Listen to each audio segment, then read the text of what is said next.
ಕರ ಈ ವಿಡಿಯೋದಲ್ಲಿ ಫಂಡ್ ಫ್ಲೋ ಸ್ಟೇಟ್ಮೆಂಟನ್ನು ಪ್ರಿಪೇರ್ ಮಾಡ್ತೀನಿ. ಇದು ಬೆಂಗಳೂರು ಯೂನಿವರ್ಸಿಟಿಯ question paper problem.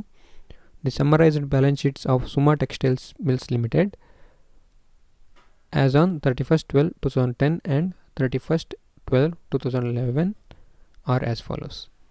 Liabilities 2010-2011, share capital 6 lakh 8 lakh, ಅಂದರೆ 2 ಲಕ್ಷ ಸೋರ್ಸಸ್ ಆಫ್ ಫಂಡಿಗೆ ಬರುತ್ತೆ ಅಂತ ಅನ್ಕೋಬೇಕು.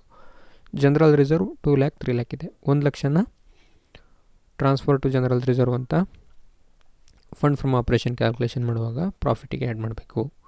ಪ್ರಾಫಿಟ್ ಆ್ಯಂಡ್ ಲಾಸ್ ಅಕೌಂಟ್ 50,000 60,000, ಅಂದರೆ 10,000 profit earned during the year. Long term loan 2,50,000, ಅಂದರೆ 1.5 ಲಕ್ಷ ಇದು ಕಡಿಮೆ ಆಗಿದೆ. Bank loan paid 1,50,000 application of ಫಂಡಲ್ಲಿ ಬರುತ್ತೆ. Sundry creditors 2 lakh 1,80,000, 20,000 increase in working capital, statement of changes in working ಕ್ಯಾಪಿಟಲಲ್ಲಿ ಬರುತ್ತೆ. ಟ್ಯಾಕ್ಸ್ ರಿಸರ್ವ್ 50,000 30,000, ಇದನ್ನು 50,000 ಹೋದ ವರ್ಷದ 2010ನೇ ಇಸ್ವಿಯ ಟ್ಯಾಕ್ಸ್ ಪ್ರಾವಿಷನ್ನು ಪೇಯ್ಡ್ ಡ್ಯೂರಿಂಗ್ ದಿ ಇಯರ್ ಅಂತ ಕನ್ಸಿಡರ್ ಮಾಡಿ 30,000ನ fresh reserve fund from operation calculate ಮಾಡುವಾಗ ಆ್ಯಡ್ ಮಾಡಬೇಕು. Assets 2010-2011, land and building 8 lakh 9 lakh, 1 lakh purchase ಆಗಿದೆ, difference amount. Plant 3 lakh 2 lakh, 1 lakh sale ಆಗಿದೆ plant.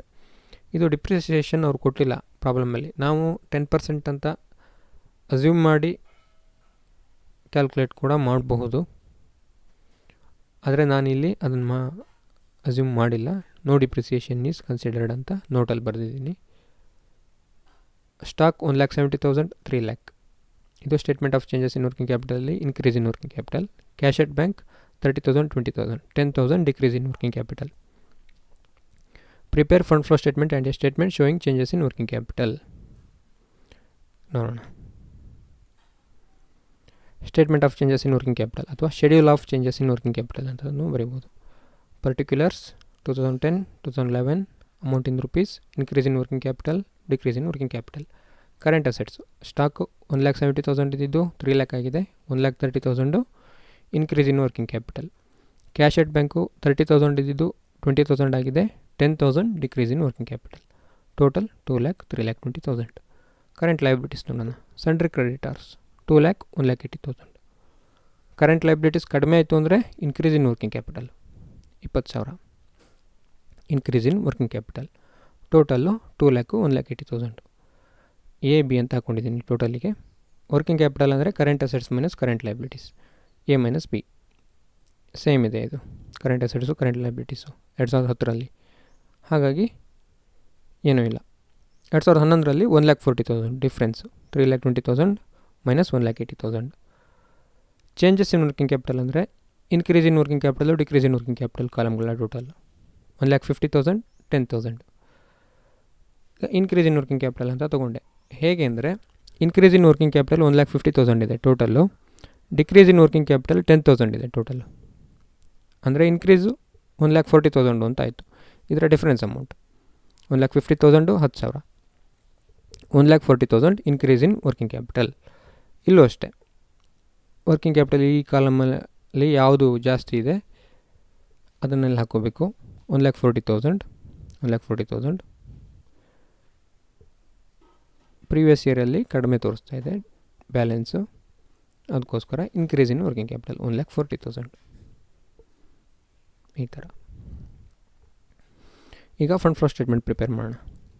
Fund from operation calculate ಮಾಡೋಣ. Computation of fund from operation, amount in rupees. Profit and loss account balance 2011 60,000, 2010 50,000, ಅಂದರೆ ಇದನ್ನ deduct ಮಾಡಿದಾಗ profit earned during the year ಸಿಕ್ತು 10,000. Add transfer to general reserve 1 lakh. ಅಲ್ಲಿ balance ಶೀಟಲ್ಲಿ general reserve 1 lakh ಜಾಸ್ತಿ ಆಗಿತ್ತು, ಅದನ್ನು ಇಲ್ಲಿ ಇದು ಮಾಡಿ ತೋರಿಸಿದ್ದೀವಿ. ಟ್ಯಾಕ್ಸ್ ರಿಸರ್ವ್ 30,000 ಈ ವರ್ಷದದು. Fund from operation rupees 1,30,000. Fund flow statement of Suma textile mills limited for the year ended 31st December 2011. Sources issue of shares 2 lakh, sale of plant 1 lakh, ಅದನ್ನು ಅಲ್ಲಿ ಪ್ರಾಬ್ಲಮ್ ಮೊತ್ತ ಹೇಳಿದ್ದೆ ನಾನು.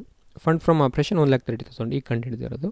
ಅಪ್ಲಿಕೇಶನ್ ಸೈಡಲ್ಲಿ purchase of building 1 lakh, long term loan paid 1,50,000. Tax paid 50,000. Increase in working capital 1,30,000. 4,30,000, 4,30,000 ಇಲ್ಲಿ match ಆಯಿತು. ನೋಟಲ್ಲಿ ಬರೀಬೇಕು, no depreciation considered for fixed assets as it is not given in the problem. Tax reserve of previous year is considered to be paid in current year. ಈಗ ಮತ್ತೆ problem ಹತ್ರ ಹೋಗೋಣ. Tax reserve 50,000 ಇತ್ತು ಹೋದ ವರ್ಷದ್ದು, ಅದು ಪೇ ಆಗಿದೆ ಅಂತ ಕನ್ಸಿಡರ್ ಮಾಡಿದ್ದೀವಿ. ಅಪ್ಲಿಕೇಶನ್ ಸೈಡಲ್ಲಿ ತೋರಿಸಿದ್ದೀವಿ. 30,000 fresh provision, fresh reserve created, ಅದನ್ನು